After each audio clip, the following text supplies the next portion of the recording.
রাসূল সাল্লাল্লাহু আলাইহি ওয়াসাল্লাম তার পুরা জীবন মসজিদে নববীতে ইমামতির দায়িত্ব পালন করেছেন।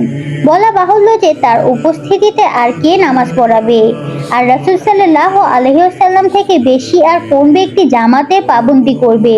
কিন্তু পুরা জীবনে মাত্র একবার রাসূল সাল্লাল্লাহু আলাইহি ওয়াসাল্লাম জামাতের সময় মসজিদে উপস্থিত ছিলেন না। সেদিন হযরত আব্দুর রহমান বিন আউফ রাদিয়াল্লাহু তাআলা আনহু নামাজ পড়িয়েছেন। আর নামাজে উপস্থিত না হওয়ার কারণ এই ছিল যে রাসূল সাল্লাল্লাহু আলাইহি ওয়াসাল্লাম শুনেছিলেন অমুক গোত্রের মুসলমানদের মধ্যে দুটি দল হয়েছে, তারা ঝগড়ায় লিপ্ত হয়ে পড়েছে। সুতরাং তাদের ঝগড়া মিটিয়ে দিয়ে তাদের মাঝে সন্ধি করে দেওয়ার জন্য রাসূল সাল্লাল্লাহু আলাইহি ওয়াসাল্লাম সেই গোত্রে গমন করেছিলেন। সন্ধির কাজ সম্পূর্ণ করতে বেশ সময় লেগে যায়, এমনকি নামাজের সময় চলে আসে।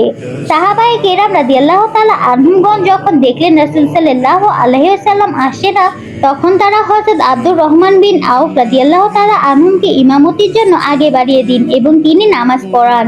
অনেক পর রাসূল সাল্লাল্লাহু আলাইহি ওয়াসাল্লাম ফিরে আসেন।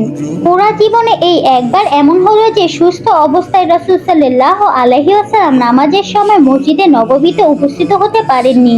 তার কারণ এটাই ছিল যে রাসূল সাল্লাল্লাহু আলাইহি ওয়াসাল্লাম লোকদের মধ্যকার ঝগড়া খতম করে দিয়ে তাদের মধ্যে মিল মহব্বত তৈরি করে দিতে গিয়েছিলেন। সুতরাং কোরআন ও হাদিসে মুসলিমদের প্রতি নির্দেশ হলো, আল্লাহর ওয়াস্তে মুসলমানদের মধ্যকার ঝগড়া বিভেদকে কোনো ক্রমে সহ করো না। যেখানে কোনো ঝগড়া সৃষ্টি হবে দ্রুত তার সমাধান করার চেষ্টা করবে, কেননা এই ঝগড়া বিবাদ মানুষের দিনকে দুর্বল করে দেয়। আজ এই পর্যন্তই, দেখা হবে আগামী ভিডিওতে। এই গল্পটি কার কাছে কেমন লাগলো অবশ্যই কমেন্টে জানাবেন। আর ভালো লাগলে আমার চ্যানেলটিতে সাবস্ক্রাইব করে দেবেন এবং ফেসবুকে ফলো করতে ভুলবেন না। সবাই ভালো থাকবেন, ভালো রাখবেন। আল্লাহ হাফেজ।